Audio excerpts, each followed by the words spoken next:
I started out when I decided that.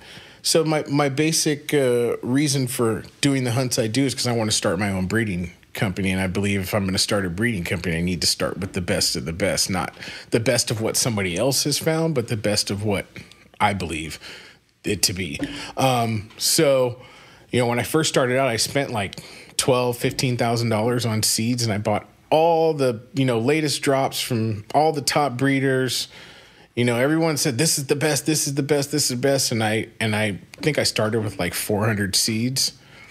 And from that initial hunt, that's how I found some of the more popular stuff like the Dante's Inferno and Tokyo Sunsets and Watermelon BXs and stuff like that, Watermelon Z Skittles. But yeah, I'm constantly hunting, always popping new seeds. I feel like being a cannabis connoisseur for as long as I have, I always want something fresh, something new. So when I think in terms of like what I want to bring to the people, I just think in terms of what I would want for myself, So that's like my motivation, and constantly looking for new stuff, because I know that I would get tired of it shortly.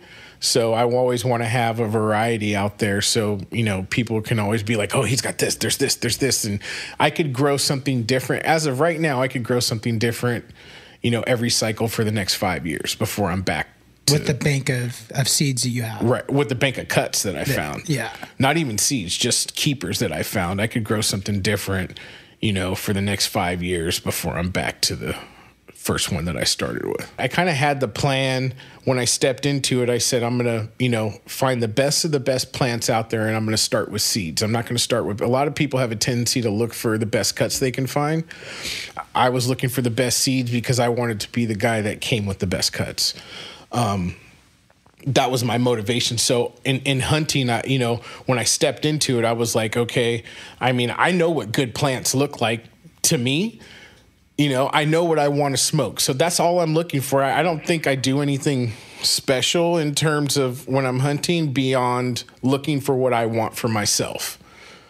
Yeah, that's pretty much it. I don't think I'm doing anything spectacular. I think I just have an eye where other people don't. I've had people DM me, how much for this cut? And when I tell them, they get all offended at the price. But it's like, dude, I spent, $100,000 looking for this to give it to you for free. Basically doesn't really make sense to me. Like, I'd like to recoup some of my, expenses as well. All your energy and work. Right. And I'm not even talking about that. Just monetary cost alone is like ridiculous. Like, I don't think people really understand what it takes to run a large grow and to hunt through a large grow. Like, I've had whole rooms get seeded out. Missing males, missed males in there, ended up pollinating the whole room. Like, that's just a big loss. It's like, there's nothing there that I can't even if there was a keeper in there, I wouldn't even know because it got pollinated. Yeah. So I don't think people realize like the work and the time and the effort that goes into hunting. The end result looks great, but there's a lot of like, ups and downs throughout that, getting to that end result. It's not always just sweet. Like, oh, I found this great pheno. Oh, easy. One run. There it is. Like, dude, I'm running this multiple times to make sure I'm giving you something that you can work with. Yeah. No, I did it. I've done it a few times, and it's not easy, especially big runs. What's the biggest run that have you ever done? In terms of hunting? Hunting. 400. Yeah. 400. That is insane. Yeah. That's a lot of work. Mm-hmm. And the way that I like to do it is we take cuts of everything before it goes into flower. So now you have to maintain all these little cuttings while you find the keeper. And then when you find the reason why I do that, so when you find the keeper, I don't have to worry about re-vegging and they're ready to go, for the next run. I have some ready to go to test again. And then by the time I'm like, okay, this is one that I'm going to keep, there's already a mom, fully grown, ready to cut out. How big is your library right now? I say I have about 40 phenos.